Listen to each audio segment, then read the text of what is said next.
ভাবি, তোমার সবুজ শাড়িটা আমাকে একটু পরতে দেবে? মাথা খারাপ হয়েছে নীলা, শাড়িটা মাত্র একবার পরেছি আমি, তাছাড়া তো কারোর সাথে তুমি ম্যানেজ করতে পারবে না, এটা তোমাকে দিতে পারছি না ভাই। নীলা আবার চিন্তা করে বলল, আচ্ছা তাহলে তোমার হলুদ ড্রেসটা আমাকে দাও। আরে তুমি তো জানো ওটা আমি কেন কিনেছি, আমার বান্ধবী রাইসার গায়ে হলুদ পরার জন্য রেখে দিয়েছি, আমার কাছে তো আর কোনো হলুদ ড্রেস নেই। নীলা একটু মন খারাপ করে বলল, তাহলে ভাবি তোমার কাছ থেকে আমাকে এমন একটা ড্রেস দাও যেটা পরে আমি কয়েক ঘন্টার জন্য আমার বান্ধবীর জন্মদিনের অনুষ্ঠানে যেতে পারি, আমি এসে আবার ওয়াশ করে তোমাকে আয়রন করে দেবো। ফারজানা এবার একটু বিরক্ত হয়ে দাঁড়িয়ে বলল, আসলে ভাই আমার কাছে এখন তোমাকে দেওয়ার মতো তেমন কোনো ড্রেস নেই। আচ্ছা তোমার কাছেই তো ভালো ড্রেস আছে, সেগুলো থেকেই পড়তে পারো, খামোখা কেন আমার কাছে ড্রেস চাইছো বলো? তুমি আবার কিছু মনে করো না, আমার কাছে যদি থাকতো আমি তোমাকে অবশ্যই একটা ড্রেস পরতে দিতাম। কথাটা বলেই ফারজানা আবার মোবাইল নিয়ে বসে গেল বিছানায়। নীলা খুব কষ্ট পেল ভেতরে ভেতরে, তার চোখের পানি টলমলো করছে। সে জানে তার ভাবি চাইলেই তাকে একটা ড্রেস দিতে পারত। নীলা সেখানে আর দাঁড়িয়ে না থেকে নিজের ঘরে চলে গেল। নীলা ঘর থেকে বের হতেই তার সামনে এসে দাঁড়ালো তার ভাই আশরাফ। সে এতক্ষণ বাইরে থেকে তার স্ত্রী এবং বোনের সব কথাই শুনছে।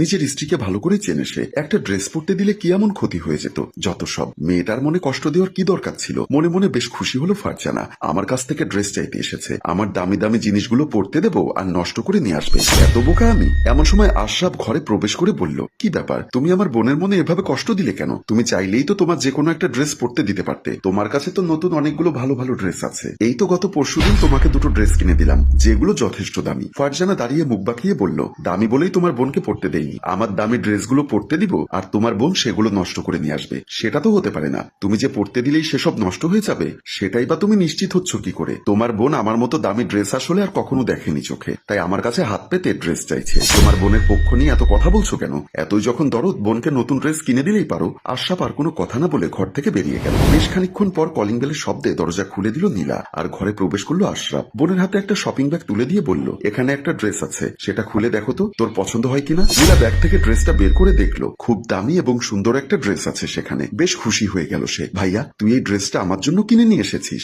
সত্যি বলছিস? সত্যি তোর জন্যই কিনেছি, এই ড্রেসটা পরেই তুই তোর জন্মদিনের প্রোগ্রামে যাবি, দেখবি সবাই কি রকম তোর দিকে তাকিয়ে থাকে, আরে তোর সাথে ছবি তোলার জন্য দেখবি সবাই লাইন দেবে। নীলা তার ভাইয়ের কথায় খুব খুশি হলো। আর এদিকে রান্নাঘর থেকে দাঁড়িয়ে সবকিছু দেখছিল ফারজানা। রাগে গজগজ করতে করতে সেদিকে এগিয়ে গেল সে। নীলা খুশি হয়ে ভাইয়াকে কয়েকশোবার ধন্যবাদ জানিয়ে চলে গেল। আর তখনই পেছন থেকে ফারজানা এসে বলল, তাহলে আমার সাথে জিদ করে বোনের জন্য নতুন ড্রেস কিনে আনলে তাই তো? কি আর করবো বলো, তুমি তো বলেছো আমার বোনের জন্য যদি বেশি দরদ হয় তাহলে যেন নতুন ড্রেস কিনে আনি, তাই তো সাথে সাথে মার্কেটে গিয়ে এই ড্রেসটা কিনে আনলাম অনেক ঘুরে ঘুরে। মাসের শেষ, এখন অনেক খরচ, তাছাড়া তোমার হাতে টাকা নেই আমি জানি, তুমি তো বেতনই পাওনি, এই টাকাটা নষ্ট করা কি খুব প্রয়োজন ছিল? তোমার থেকে একটা ড্রেস যদি পরতে দিতে তাহলে আমার এত টাকা নষ্ট করতে হতো না, আর টাকাটাও বেঁচে যেত।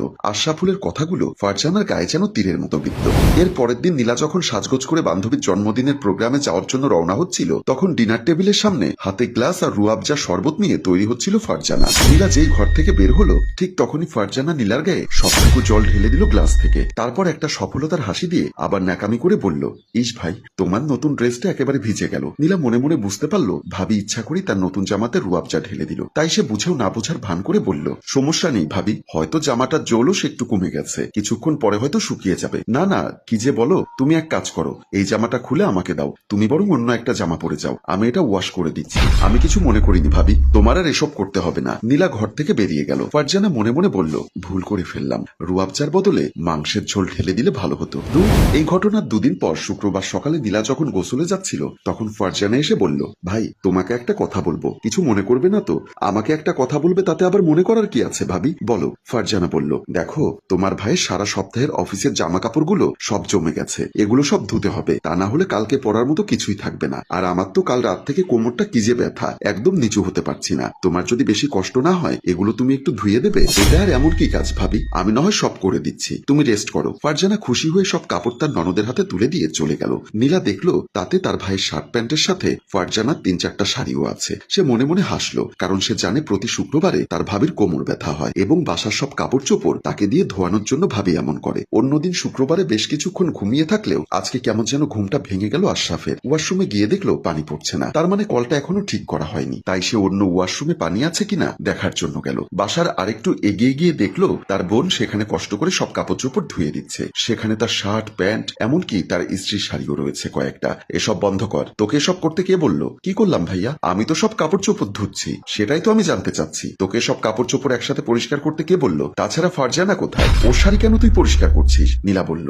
ভাইয়া ভাবির কোমরে ব্যথা, তাই আমাকে এগুলো পরিষ্কার পরিষ্কার করতে দিয়েছে, তুই আবার কিছু বলিস না। আশরাফ আরো রেগে গিয়ে বলল, সকালবেলা তুই পড়তে বসবি, তা না এসব করছিস? আর তোর ভাবির কত বড় সাহস তোকে সব কাপড় চোপড় একসাথে পরিষ্কার করতে দেয়? এভাবে কতদিন চলছে নীলা? মেয়েটা কিছুই বলছে না, মনে মনে চিন্তা করছে, এখন যদি বলি প্রতি শুক্রবারেই ভাবি তার সাথে এমন করে এবং এছাড়াও তাকে আরো নানাভাবে অত্যাচার করে, তাহলে তার ভাইয়ের সংসারে সুখ শান্তি নষ্ট হয়ে যাবে। তাই সে বলল, আমি নিজ থেকেই ভাবিকে বলেছি এগুলো পরিষ্কার করার জন্য ভাইয়া, তাছাড়া বাসার কাজ আমি তো করতেই পারি, তাই না বল? আমিও তো এই বাসার সদস্য। তুই অনেক পাকনা কথা বলছিস, বেশি বড় হয়ে গেছিস তাই না? আয় আমার সাথে। এদিকে বাসায় বসে হেডফোন দিয়ে গান শুনছিল ফারজানা মনের আনন্দে। এমন সময় আশরাফ এসে তার হেডফোন খুলে দিলে সে বিরক্ত হয়ে দাঁড়িয়ে বলল, কি ব্যাপার, তুমি আমার সাথে এমন করলে কেন? তোমার লজ্জা করে না? নিজে বড় হয়ে বসে গান শুনছো হেডফোনে, আর এই মেয়েটাকে সকাল সকাল এত সব কাপড় একসাথে পরিষ্কার করতে দাও। ফারজানা বিরক্ত হয়ে বলল, আমার কোমরে ব্যথা, তাই তোমার বোনকে সামান্য একটা কাজ দিয়েছি, এতে এত রাগ করার কি আছে? এইটুকু অধিকার আমার নেই? আশরাফ হেসে বলল, আমার বোন একটা ড্রেস পরতে চেয়েছিল, সেটাও তুমি দিলে না। এছাড়া ওর নতুন ড্রেস নষ্ট করার চেষ্টা করেছো, আরো কি কি করেছো সবকিছুই শুনলাম ওর মুখ থেকে। আর কত নিচে নামবে তুমি? তোমার কথায় আমি বুয়াদের বিদায় করে দিয়েছি, আর বুয়ার সব কাজ তুমি আমার বোনকে দিয়ে করাচ্ছ। তুমি আমার স্ত্রী, আমার সারা জীবনের সাথী, ঠিক তেমনি আমার বোনও আমার আপনজন, আমার পরিবার। ওকে যদি তুমি এভাবে অবহেলা আর হিংসা করো, তাহলে কিন্তু এই বাসায় তোমার জায়গা হবে না, আমি বলে দিলাম। এইটুকু একটা মেয়েকে নিজের বোন মনে করতে পারো না? ফারজানা ভয় পেয়ে নীলাকে বলল, বোন আমাকে ক্ষমা করে দাও, তোমার সাথে খারাপ ব্যবহার করেছি, তুমি প্লিজ তোমার ভাইকে বুঝিয়ে বলো,